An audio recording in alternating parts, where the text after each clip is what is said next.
Hello everyone. If you're watching me now, you're probably watching on replay because it takes a little while for everyone to get notified and to pop on to the live.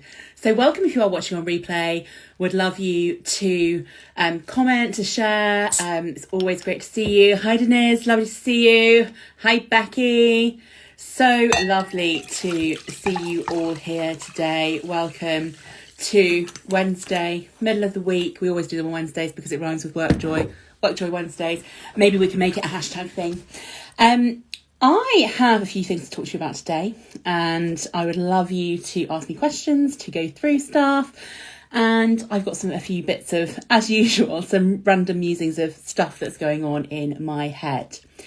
But I thought I'd start with a reminder, if anyone's not met me before, I'm Beth. I am the founder, sounds very posh, of Create WorkJoy, and I am totally on a mission to help people get more joy in their lives, and particularly in their working life, because we spend more than a third of our entire lives working, and I've seen so many people just spending that time being miserable. You know, some people just really languishing. It's a new word of the day, languishing. Some people feeling a lot of people feeling a bit meh. Very undescriptive word, about their working world. And I want to change that. I want it to be something really that helps just people find the joy in their work, and to find work that is joyful, and to be able to translate that into their world as well. So welcome along. Today the languishing or the meh, Denise? The meh. I think it's spelled M-E-H. That's how I spell it anyway. We want to get people flourishing, feeling like really amazing. And I know for sure that the times when I have been joyful at work, and there's been lots of them because I actually totally love to work. I know, it's a bit weird, but I do. Is that you do better work when you're feeling the joy. You're more engaged. You are able to work harder without it being stressful. You're able to get other people on board. And I think that's a really great thing for us all to be able to consider. So that's what we're trying to do with Create WorkJoy. I'm not the only one. I just love it. I always have done. I've loved every single job that I have ever had. And it's really funny because then I stopped having a job and started creating my own working world. And I love that too. So I just love I love it. I find it so interesting, so fascinating. So I just wanted to give you a few updates about what's going on in the world of Create WorkJoy, and things that are coming up, things that are happening now, and then a few little things for me to talk about with you. So the first one, and I always talk about this first, I think, is the WorkJoy Jam, the podcast. It was the first bit of Create WorkJoy that I put out into the big wide world, and I can't quite believe it. We've now finished off 2 seasons that are out there. You can go and listen to them now. You can download them and have them on Spotify or Apple or whatever podcast platform that you like. And they're also on Anchor, and you can get them on YouTube as well. So whichever way you prefer to listen, they are out there and available, ready for you. And in exciting news, in a couple of weeks, season 3 will be out, 9 episodes, some amazing people coming along. We've got people talking about innovation, got people talking about how do you use games in the working world. Really fun. I had no idea. This is one thing I love about work. There is always new jobs I had never known existed before. Somebody who is a board game designer.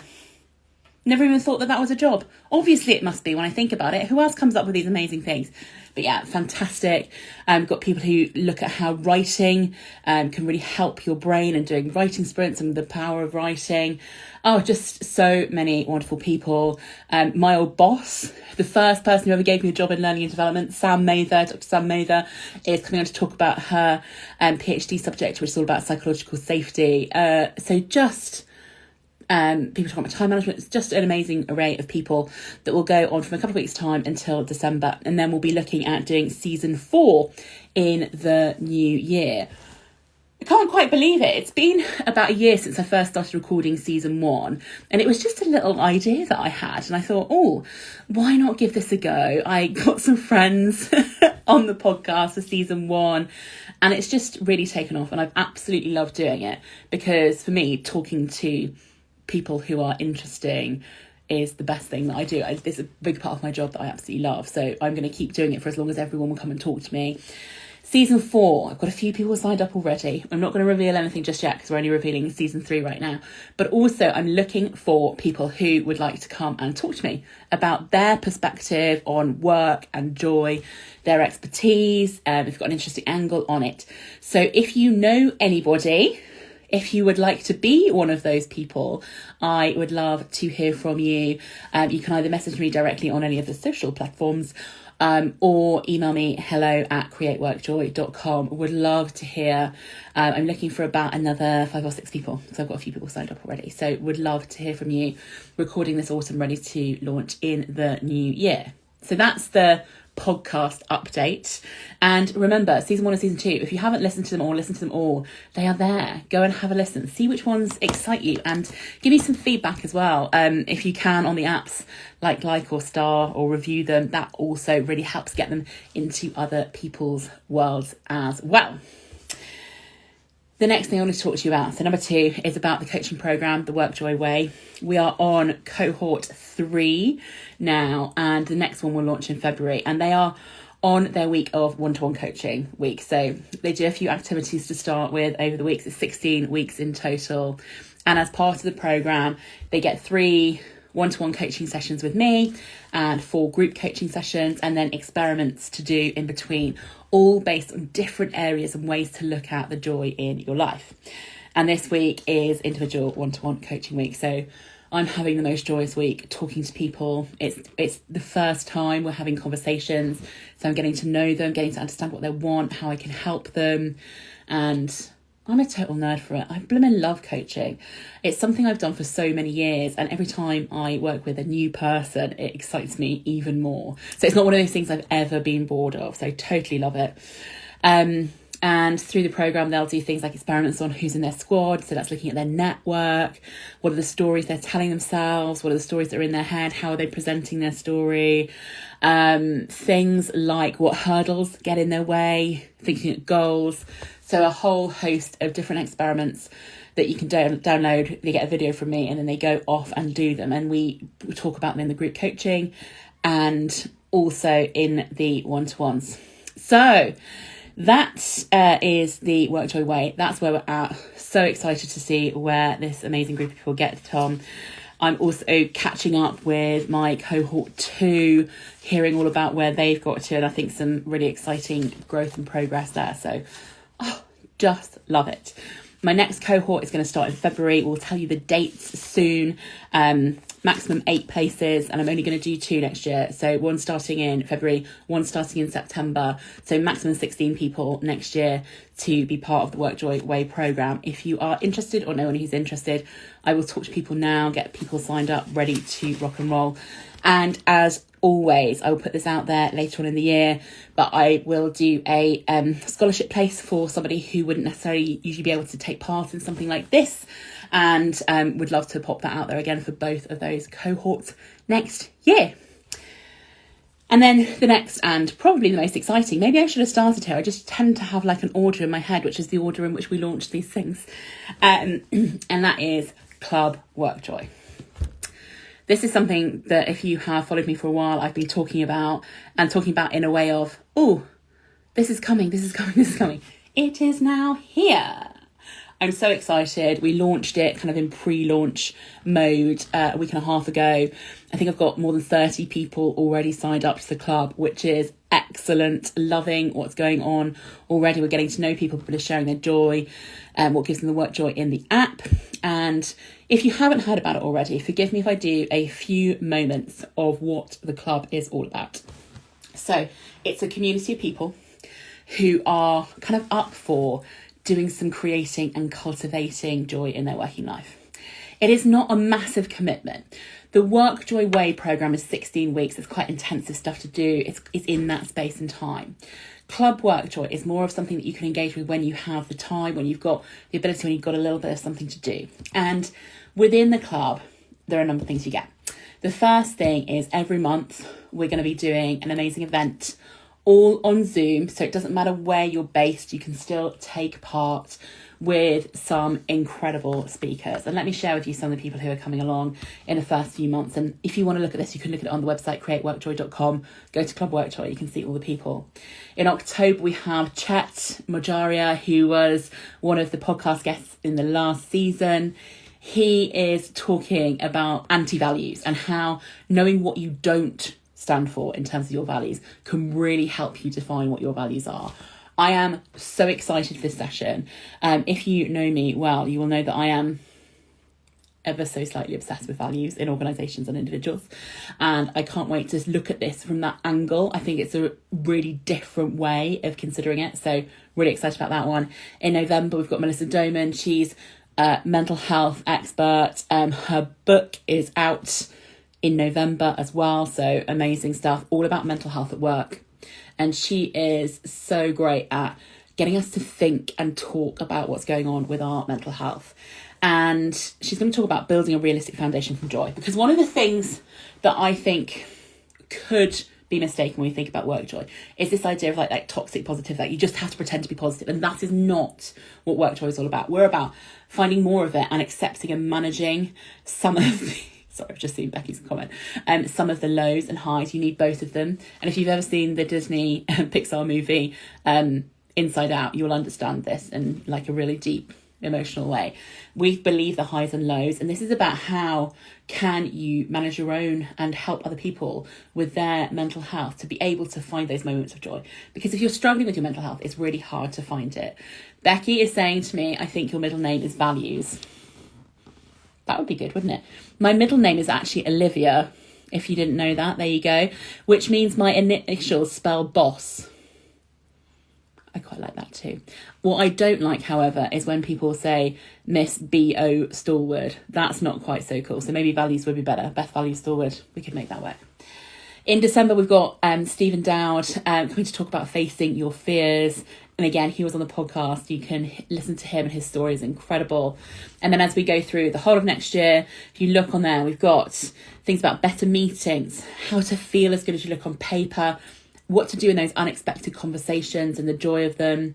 We're going to talk about careers with someone who's an exec recruiter, a headhunter, so kind of in the know. We're going to talk about boundaries with Rachel. We're going to look at how can you take some lightheartedness to yourself. And I don't know about you, but I know myself and many people, we sometimes get a little bit, what would I call it? Too serious about ourselves. So Harriet is going to come and talk about laughing lovingly at herself. And she is both a coach and a stand-up comedian, which is a really interesting combination. We've got Elvin coming to talk about Be Less Zombie, which is all about innovation. How do you build that into your life? Jodie on looking at face forward and putting yourself out there.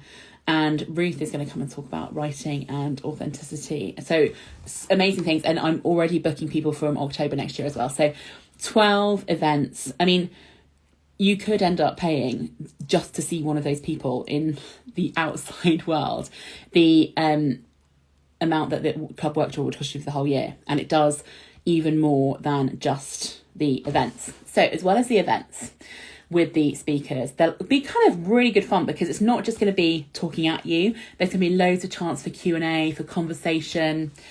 The next part of it is every other month we're going to do facilitated networking sessions.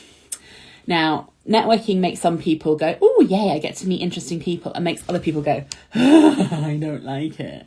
And what I would talk about this is it's an opportunity to get to know some people who are outside of your organisation, outside of your industry, where we really kind of cross some of those boundaries that we often find and help us to kind of get out of our silos and think a bit bigger.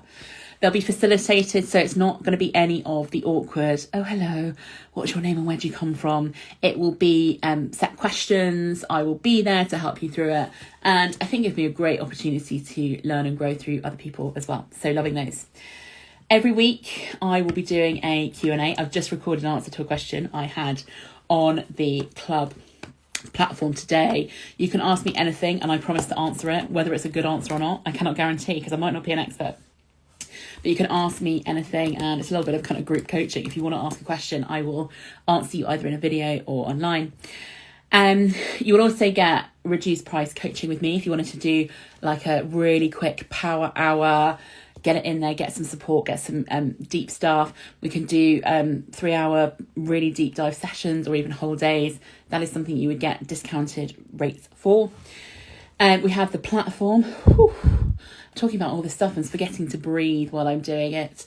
The platform is an app or a desktop site where you can connect with other people. You can send messages. I'll put my videos up there. We'll do the Q&A on there. We'll do conversations.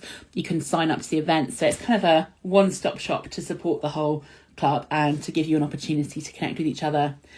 And also you get some other discounts and bits and pieces. So as well as coaching, if you're a member of Club WorkJoy, you get a discounted rate on the WorkJoy way. And as other things build into the Create WorkJoy family of stuff, you'll be able to get discounts on those too.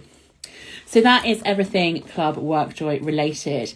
Currently, because we're in kind of the pre-launch phase, there is a discounted rate, which is £25 per month. And that will be going up, supposed to be on Friday, but I'm going to extend it till Monday because people won't necessarily watching this live. They might need to watch it tomorrow or over the weekend to give you a little chance. So that discounted rate will stay there until Monday. So Monday the 4th, I think it is. Someone will tell me if I'm wrong. Monday the 4th of October.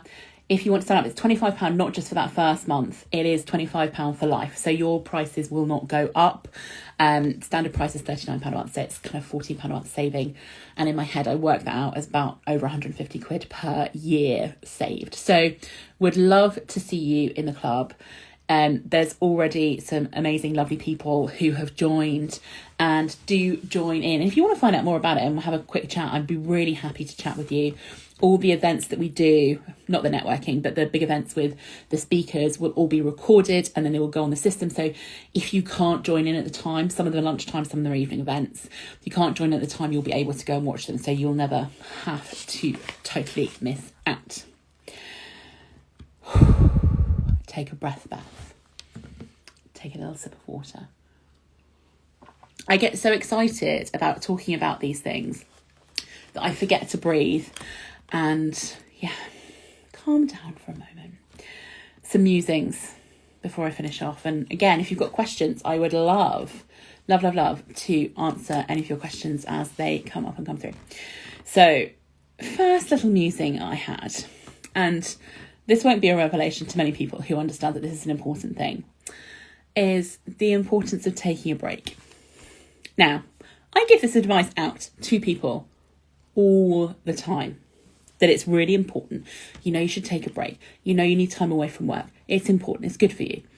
And I am really good at not taking my own advice because it's very easy to say it. It's not so easy to do it.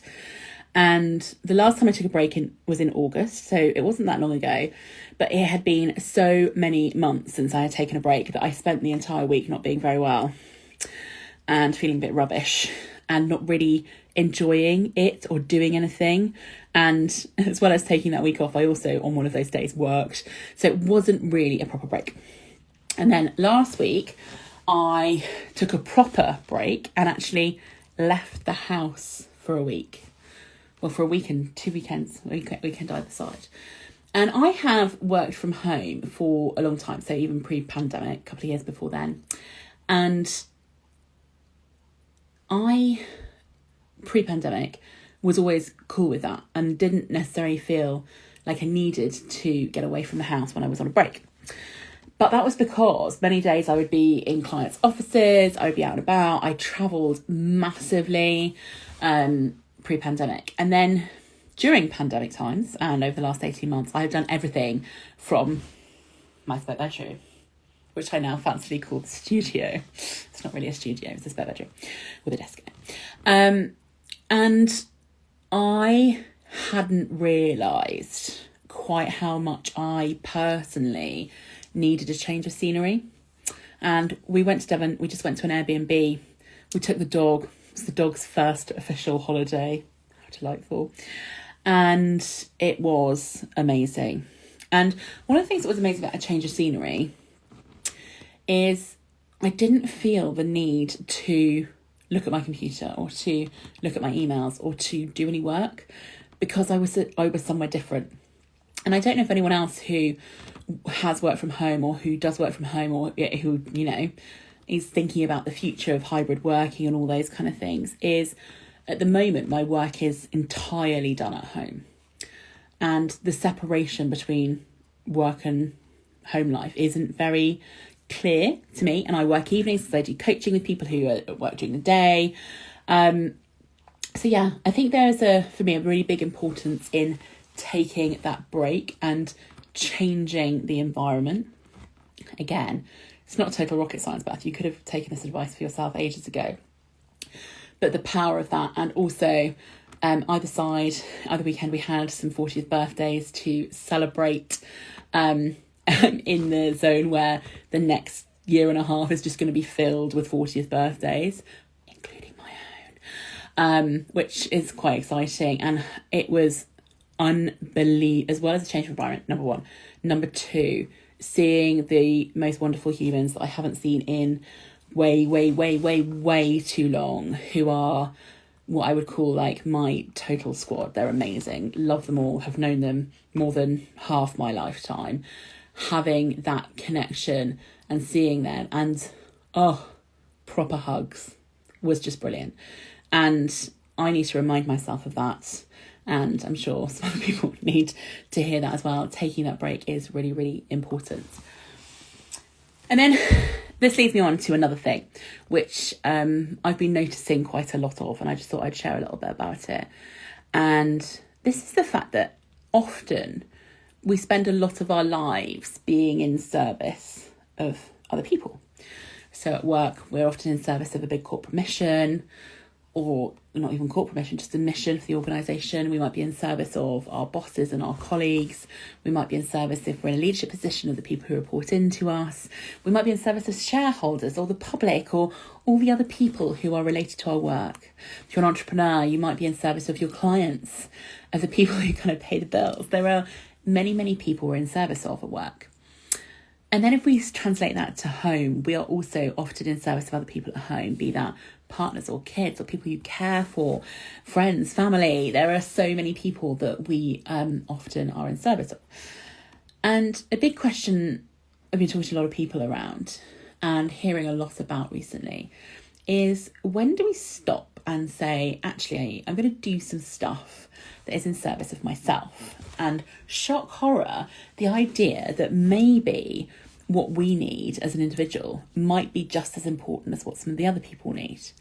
And I think it's a interesting thing to consider. And I just wanted to put it out there as, when was the last time that you did something that was in service of just yourself?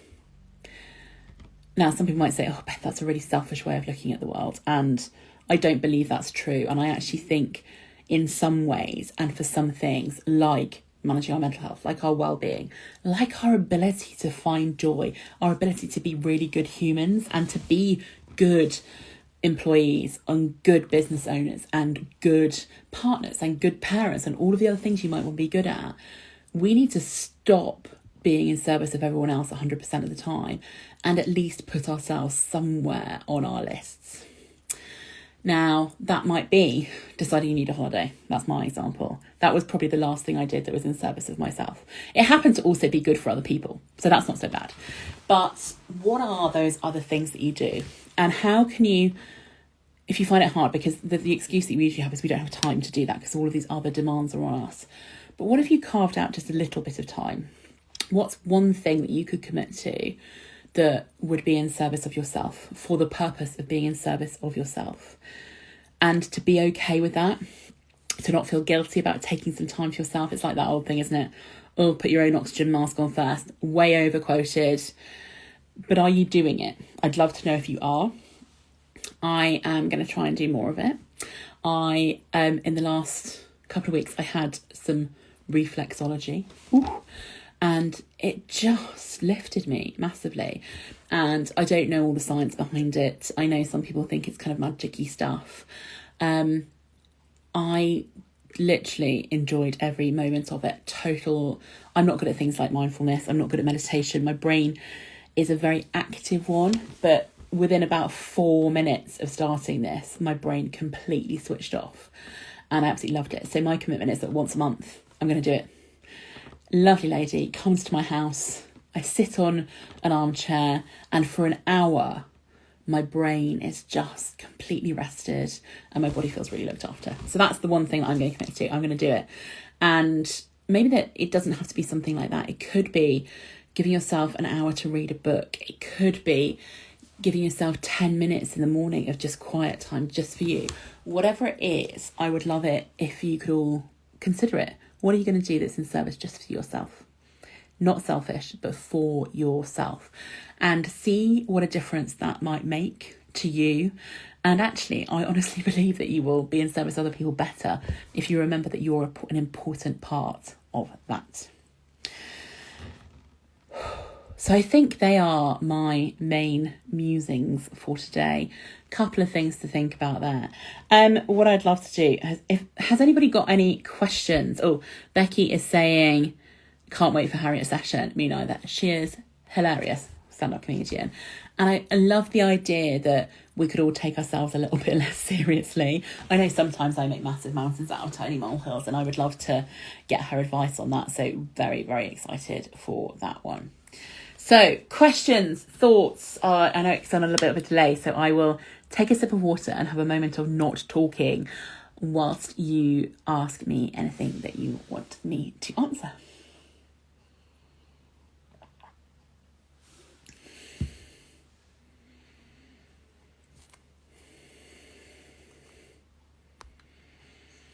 Can't see anything coming through yet. If you are watching on replay and you want me to answer something, whatever social channel you're watching on, pop it in the comments and we will keep an eye on it and I will come back to you. I've seen a couple of people actually drop off. So if there aren't any questions, thank you all for watching. Becky, Denise, lovely too. Oh, you love coaching too. Love it. Coaching is such a good thing to do. It's so good. It's been great talking to you today. I hope you have a great rest of the week. Do go and have a look, createworkjoy.com, on the Club WorkJoy if you're interested. If you want to chat to me about anything WorkJoy related, if you have somebody you'd like me to, or if yourself you'd like to be part of the podcast, let me know. You can always get me on hello@createworkjoy.com. So thank you all very much for watching, and I will see you on my next one. Bye.